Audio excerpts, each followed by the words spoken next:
kişinin ölümü boyunca, janagы көмір қазу боюнча, ölümдөр боюнча маалымат бериңиздер. Эмне иш-чаралар болуп атат, эмне себептен алар болуп атат? Ошол эле. Урматтуу Кожоев Жайчиев түшүндүм. Урматтуу депутаттар. Азыр бул боюнча эки чоң комиссия түзүлгөн күндөрдө.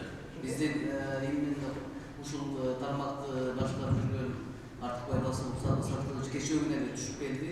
Бүгүн сразу эле Москвага учуп кетти директор менен кошо.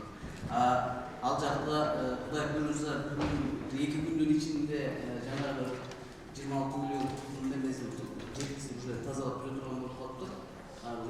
Буквально эки күндүн ичинде табылат деп ушундай үмүттө турабыз. Биздин балдар күнү түнү почта ошол жерде жүрөт. Эртең дагы бир группабыз чыгып кетип атат. Мына Баглавен Нурманбетова Жолдошбек Катаганович как раз лидер жаган управление начальники толук кандуу маалыматтын баарысы бар. Сиздерге кандай маалымат керек болсо, биз өзүбүздүн күчүбүздү жетиштирип, урматтуу Кожоев Жайчиев жооп берип турат. Тиги неме 4 адам боюнча сүйлөштүк. Ар жерде да комиссия түзүлгөн. Азыр данный иштеп атат.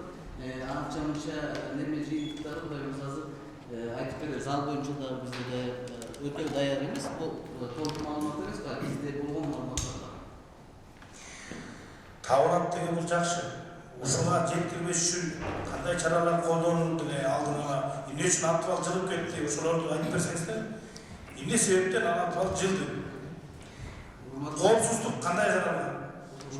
Эгерде хизметчи тараптан күздү-күздене болду беле, болгон жок беле, жана сүлүктүдөгү өлгөн адамдардын дагы ошол коопсуздукту колдонду беле, техникалык безопасностьтун, например, шарты барбы, жокпу, ушуну айтыңыздар. Табылганы, өлүп калгандан кийин жок адамдар кайта кайтып келбейт. Туура айтасыз, Жайчиев. Буга чейин биз тараптан текшерүүлөр болгон 130га жакын замечание коюлду.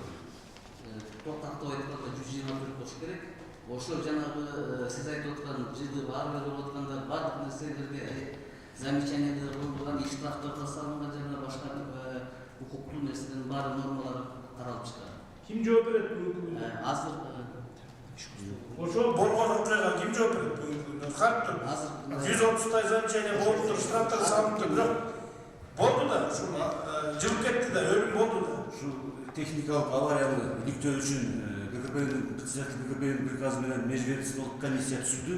Бул комиссиянын милдети ошо авариянын себебин далилдеш керек, күнөөсүн далилдеш керек.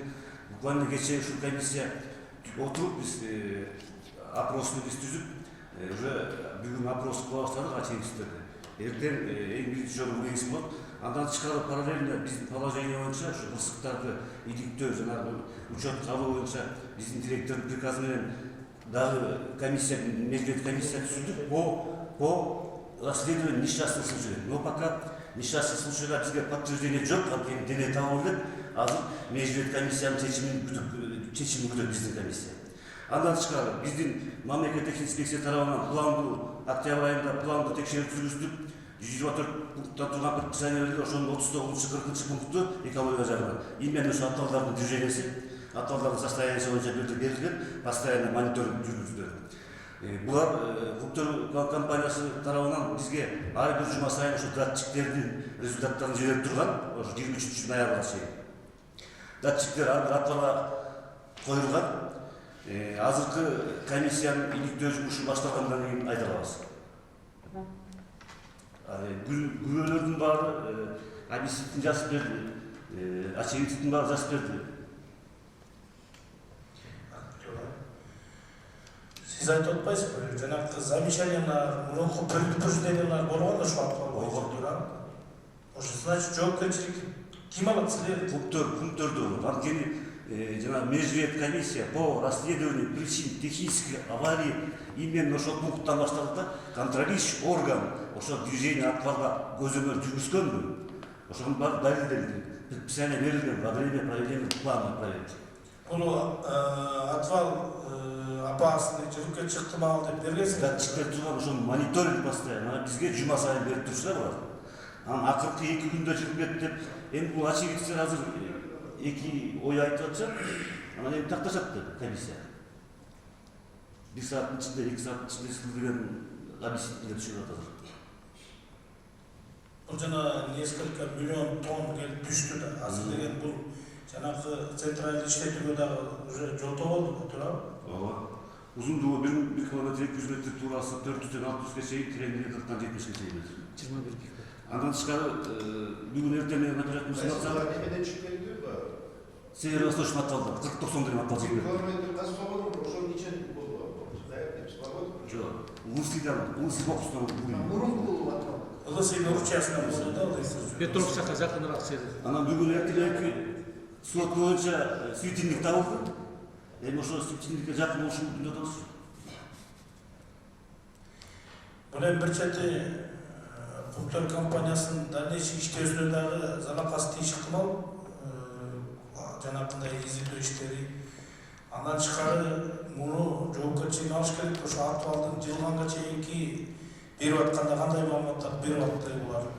Ошол комиссиянын чечими менен кечээ вопрос даярдап, ошо геотехнический институт геофизикага запростук эң первоначальный заключениесин алып атабыз. Андан тышкары проект, техникалык проектти положительный заключениелерин алып атабыз. По промышленной безопасности, по экологическому надзору, по охране. Өздөрүндө Америкада адам өлүмү болгондо аябай чоң резонанс болот. Алар муну аябай чоң кырсык, чоң эме деп эсептейт да бүгүнкү күндө.